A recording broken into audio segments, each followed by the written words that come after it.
ইব্রাহিম বাবা দোয়া করতেছে, রব্বানা তাকাব্বাল মিন্না ইন্নাকা আনতাস সামিউল আলিম। খানায়ে কাবা তৈরি করলাম মাওলা রে, খানায়ে কাবা তৈরি করেছি ও রব্বুল আলামিন, তুমি মেহেরবানি করে আমাদের পক্ষ থেকে এটা কবুল করো। ইসমাইল বাবা হাত মোবারক নামিয়ে ফেলতেছেন, হাত মোবারক নামায়া ফেলতেছেন। ইসমাইল বাবা হাত মোবারক নামানোর সময় বাবা ইব্রাহিম বলবেন, ইসমাইল হাত নামায়ও না, হাত নামায়ও না, হাত নামায়ও না। আর একটা দোয়া বাকি আছে, রব্বানা ওয়াজআলনা মুসলিমাইনি লাকা ওয়া মিন যুররিয়াতিনা উম্মাতাম মুসলিমাতাল লাক। হাত নামায়ও না। আর একটা দোয়া বাকি আছে, মুসলমানদের জন্য তিনি দোয়া করলেন। ইসমাইল বাবা হাত নামিয়ে ফেলতেছেন। ইব্রাহিম বাবা কয়, বাবা রে হাত মোবারক নামায়ও না, মিলাদুন নবীর দোয়া এখনো বাকি আছে। মিলাইদে মিলাদুন নবীর দোয়া বাকি রইছে বাবা।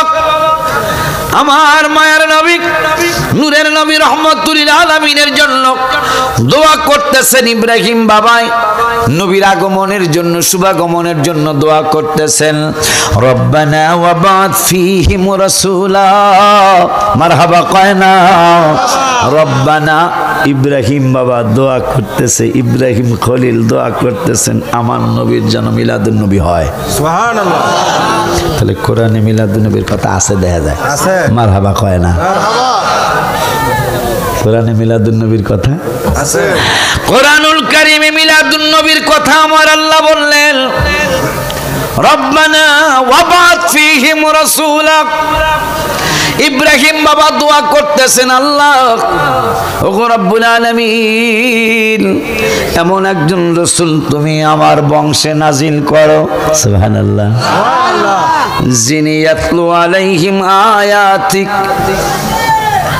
যিনি ইয়াতলু আলাইহিম আয়াতিক, কোরআন হবে তোমার, যেই জন্য আমি আয়াতটা পড়তে গেছি। কিতাব তোমার, কিন্তু তুমি আল্লাহ তেলাওয়াত করবে না, তেলাওয়াত করবে ওই নূরের নবী। ইয়াতলু আলাইহিম আয়াতিক, এমন একজন রাসূল তুমি আমার বংশে পাঠাও, আমার ইসমাইলের বংশে পাঠাও, যিনি পৃথিবীতে আসবেন, কিন্তু তোমার কোরআন তুমি তেলাওয়াত করবে না, তোমার কোরআন তেলাওয়াত করবে ওই নূরের নবী। শুধু তাই নয়, আল্লাহ ইয়াতলু আলাইহিম আয়াতিক ওয়া ইউআল্লিমুহুমুল কিতাবা, তোমার কিতাব তুমি আল্লাহ শিক্ষা দিবে না, শিক্ষা দিবে ওই নূরের নবী। সুবহানাল্লাহ। তোমার কোরআন তুমি শিক্ষা দিবে না, শিক্ষা দিবে ওই নূরের নবী। ওই আল্লাহ পরের শব্দে বলতেছেন, শুধু শিক্ষাই দিবে না, ওই আল্লিমুহুমুল কিতাবা ওয়াল হিকমা, তোমার জ্ঞান তুমি আল্লাহ জ্ঞান সৃষ্টি করেছো, হিকমত হিকমত সৃষ্টি করেছো, ওই হিকমতটাও তুমি শিক্ষা দিবে না, শিক্ষা দিবে ওই নূরের নবী। সুবহানাল্লাহ। এই জন্যই তো আমি আমার কলম দিয়া মাঝে মাঝে আমি লিখি এবং আমার মরণ পর্যন্ত লিখতে থাকবো।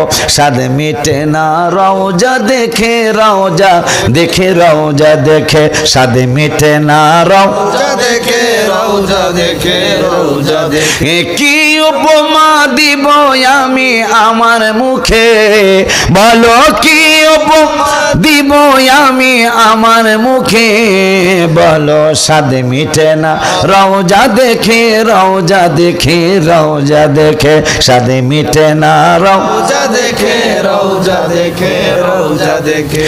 নামাজ আল্লাহর সালাম নেয় না আল্লাহ পাকে, ওয়াজিব হলো সালাম দিবে নবীজিকে। মারহাবা কয় না।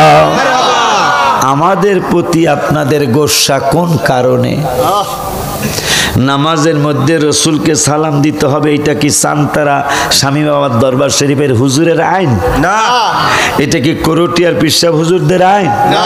যে আল্লাহর নামাজে আল্লাহর সালাম দিবা না নবীরে দিবা, আইনটা করছে কে? আল্লাহ। আপনারা যারা রসুলকে সালাম দেওয়া পছন্দ করেন না, আমাদের উপর রাগ করবেন কেন? রাগ হওয়া উচিত আল্লাহর সাথে। যে আল্লাহ তোমার নামাজে তোমার রসুলকে সালাম দিব, এইটা তুমি কি আইন করলা? নাউজুবিল্লাহ কোন। আমি রওজা শরীফের সামনে 18 সালে করোনার আগের বছর রওজা শরীফের সামনে বসে বসে লিখেছি, নামাজ আল্লাহ সালাম নেয় না আল্লাহ পাকে, ওয়াজিব হলো সালাম দিবে নবীজিকে। বলো নামাজ আল্লাহ সালাম নেয় না আল্লাহ পাকে, ওয়াজিব হলো সালাম দিবে নবীজিকে। ওই নবীকে ভালোবাসলে থাকবি সুখে, বলো ওই নবীকে ভালোবাসলে থাকবি সুখে, বলো স্বাদ মিটে না রওজা দেখে, রওজা দেখে, রওজা দেখে, স্বাদ মিটে না রওজা দেখে, রওজা দেখে, রওজা দেখে।